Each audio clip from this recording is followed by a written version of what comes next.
life, which we should not end through abortion except for, as you put it, more pressing reasons, such as the life of the mother. That time would be the time of implantation, as I get it. We're interested then in the practical implications of that. I would be interested in your sense of the practical implications of that for frozen embryos that resulted from the bringing together of sperm and ovum of married couples, we'll say, but you know the situation we have with somewhere between 500,000 and 1 million frozen embryos in this country that are now not planned for implantation, but are there in storage, and the question arises whether these may be used as a source for embryonic stem cells. Just a footnote I would like to add that in Islam, the spirit doesn't refer to the beginning of life. And the spirit in Islam is instilled at 16 weeks. This is ultra-scientific. It is a saying by Prophet Muhammad, and we have to take it as a matter of belief.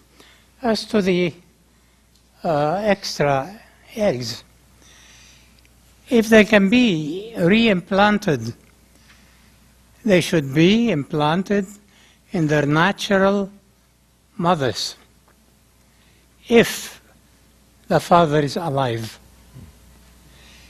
They can be perhaps grown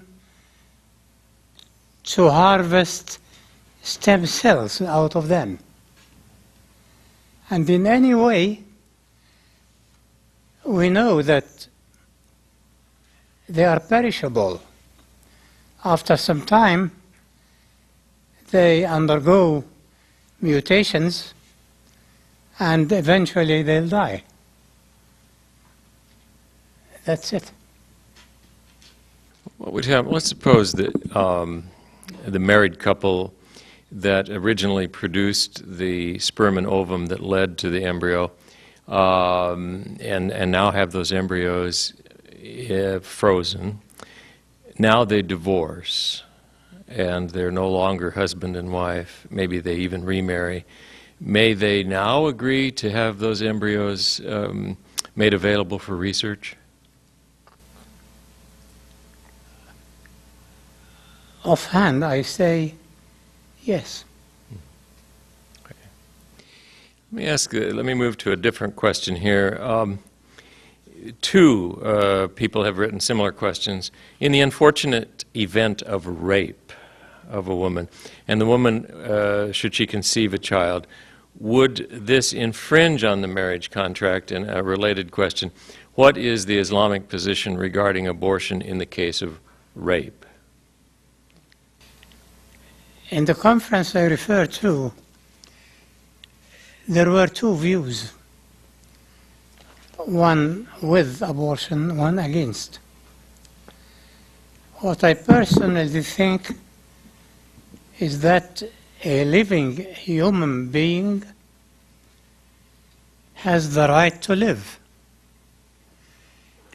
And human life should not be cheapened, even if it is the outcome of rape. And in Islam, Islam has to be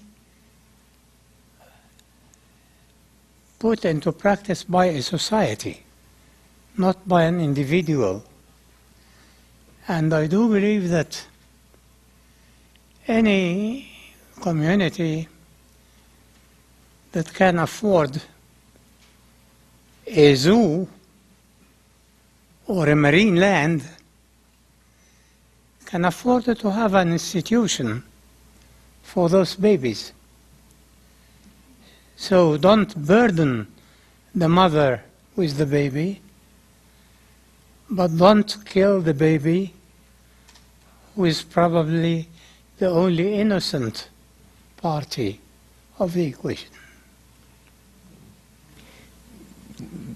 The question I want to ask now relates to the one I'm holding in my hand, but let me just ask it this way. Suppose that a rape victim came to an emergency department and we could use the so-called drug Plan B. I'm sorry I can't think of the scientific name right now, but most of you know what I'm talking about. That would prevent, some claim that this could prevent conception. Yes, I would use it. You would use it? Yes. In any case, it would probably prevent implantation. Well, that segues then to this question. Actually, a couple of questioners have asked, how does Islam view then various types of birth control? As long as it doesn't harm the health, and as long as it doesn't entail assault on life, it is accepted by Islam. So birth control pills would be Yes. acceptable, barrier methods and so forth. What about I don't think it's used today much, but I don't know that much about it, the intrauterine device, the IUD. Would that be acceptable? Well, I remember at the beginning, we thought I started my OBGYN career in what year ever? 1951? Oh no, before that. 1950. At the beginning, we thought it was an abortifacient. But then the WHO issued a circular that it acts in two ways.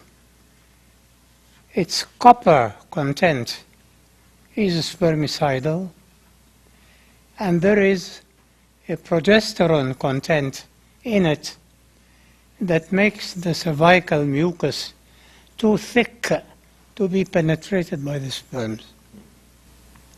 So is that acceptable? Yes. Because even though conception has occurred, implantation doesn't occur.